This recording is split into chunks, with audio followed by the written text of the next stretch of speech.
Next Generation është një projekt, një aktivitet kulturor që po mbahet në Tropoj, nëse nuk gaboj, është një aktivitet në kuadër të ditëve të nëntorit. Java e kulturës që organizon Qeveria e Shqipërisë në bashkëpunim edhe me Kosovën, janë disa aktivitete për të rinj sot në qendër janë Next Generation, gjenerata e ardhshme, edhe një projekt ambicios për të gjithë ata që janë të interesuar, pra një manifestim qendror sot në Tropoj. Do të flasim me njëri nga zyrtarët e këtij projekti, Tomas Pando, në këtë mëngjes, dhe uroj ta kemi Tomasin në linjë. Mirëmëngjes, Pando. Mirëmëngjes, mirë se ju gjeta. Mirë se na erdhe. Si është Tropoja sot? Tropoja sot është shumë e bukur edhe pse me shi, Ashtu? po ne gjithsesi e kemi zhvendosur lokacionin tek Muzeu i Tropojës, që kështu nuk na ndal dot as shiu as kohë e keqe. Gëzom shumë. Si e keni menduar këtë aktivitet? E pash një agjendë të ngjeshur për disa ditë, sot i keni manifestimin qendror. Atëherë, agenda e këtij aktiviteti, e këtij projekti do të ndahet në disa kategori. Si fillim do të kemi kinematografin, pra bridging screens, që qëllimi është nxitja e bashkëprodhimeve Shqipëri-Kosovë dhe krijimi i një rrjeti të përbashkët kineastësh që synojnë tregjet europiane. Do ketë diskutim mbi sfida dhe potencialet e industrisë filmike nga prodhimi deri te shpërndarja rajonale. Më pas do të vazhdojmë me trashëgiminë kulturore, Roots and Roots. Qëllimi është që të rinjt si aktor kyç në mbrojtjen e dokumentimin dhe rivitalizimin e trashëgimisë kulturore. Fokusi i hubit do të jetë në praktikat e restaurimit, programet edukative dhe mënyrat se si trashëgimia gjeneron zhvillim lokal, turizëm dhe punësim. Më pas do të kemi artet bashkohore. Qëllimi i këtij aktiviteti do të jetë krijimi i urave mes skenës së pavarur, institucioneve publike dhe platformave ndërkombëtare të artit bashkëkohor. Fokusi i hubit do të jetë në modele të reja krijimtarie, projektet bashkëpunuese dhe roli i artistëve të rinj në skenën rajonale. Më pas do të vazhdojmë me food design.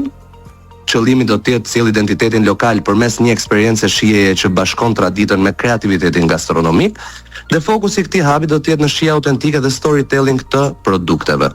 Më pas do të vazhdojmë me muzikë, Sound Without Borders, do të jetë normalisht qëllimi i kësaj është diplomaci kulturore përmes muzikës dhe krijimi i sinergjive mes artistëve të dy vendeve. Fokusi i hubit normalisht do të jetë për platformën e hapur të bashkëpunimit muzikor ku takohet tradita me rrymat moderne. Tomas, çka keni nxjerrë më të mirën nga këto bashkëpunime për gjeneratat e ardhshme? Çfarë mund të bëhet, mund të nxirret më e mira nga të rinjt e Kosovës e të Shqipërisë? Atëherë, siç ne tani e dimë edhe për fat keq duhet dhe ta pranojmë, arti në Shqipëri po dhe në Kosovë nuk është se merr vëmendjen që meriton. Dhe duke qenë se të dyja shtetet tona kanë një potencial jashtëzakonisht shumë të madh dhe ne kësaj herë që shkojmë dhe dalim në përbot ndriçojmë. Dhe fiks ideja e këtij projekti është që këta artistë, qoftë shqiptarë të Shqipërisë apo shqiptarë të Kosovës, të kenë platformat e tyre dhe të jenë të mbështetur nga të gjitha institucionet përkatëse që të promovojnë artin e tyre. Kjo është më e mira, sepse vërtet siç e thatë, individualisht ne dalim shumë lehtë në pa, por jo edhe në një mbështetje kështu grupore ose institucionale. Çfarë mund të nxjerrni nga kjo javë e kulturës në Tropoj? Çfarë përgjigje do të mund të jepni institucioneve të përbashkëta që kemi? Atëherë, fryma kryesore që ne duam të krijojmë është që qoftë shqiptarët e Shqipërisë apo shqiptarët e Kosovës në momentin që duan të ndërtojnë apo krijojnë një projekt në shtetet respektive, pra qoftë shqiptarët e Kosovës në Shqipëri apo qoftë shqiptarët e Shqipërisë në Kosovë, të kenë të mundur dhe të kenë dyert e hapura në momentin që kërkojnë mbështetje nga institucionet përkatëse.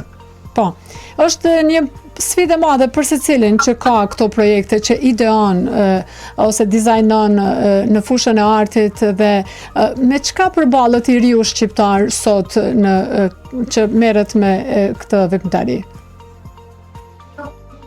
Atëherë, siç e dim të gjithë, për te procesit kreativ, problemi kryesor që njerëzit, artistët hasen është gjithmonë fondi, paraja, mbështetja ekonomike, dhe kjo është lufta kryesore që ne kemi, dhe që ne po përpiqemi të nxjerrim dhe të arrijmë me mbështetjen që ju përmenda dhe më sipër të institucioneve respektive të secilit shtet dhe të ketë një bashkëpunim sa më të mirë dhe të ndihmojnë të gjithë artistët e rinj që të ecin përpara. O Tomas, a është mjaftueshme vetëm javën e kulturës, kështu në nëntor ti ngritim këto çështja, apo ti bëjmë pak më shpesh?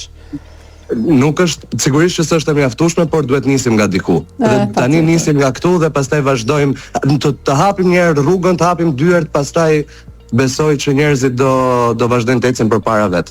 Sigurisht, faleminderit shumë i dashur, uroj të keni një ditë të mirë sot në Tropoj, t'ju ndalet shiu, besoj që ka më ndal shiu, apo? Çuçi keni Faleminderit dhe juve, edhe po nuk ndal shiu, ne nuk ndalemi, që kështu nuk ka rëndësi. Faleminderit shumë. Ju përqafoj fort, mirupafshim. Gjithashtu, mirupafshim, kalofshim mirë. Gjithë mirat. Ishim me Tomasin, miqtë e mi, Tomas Pando, zyrtari i projektit Next Generation, gjenerata e ardhshme, një aktivitet kulturor për të bërë bashkë të rinjt nga Kosova e Shqipëria. Ata do të mbledhen sot në Tropoj në kuadër të javës së kulturës që mbahet çdo nëntor në prag të ditës së flamurit kombëtar.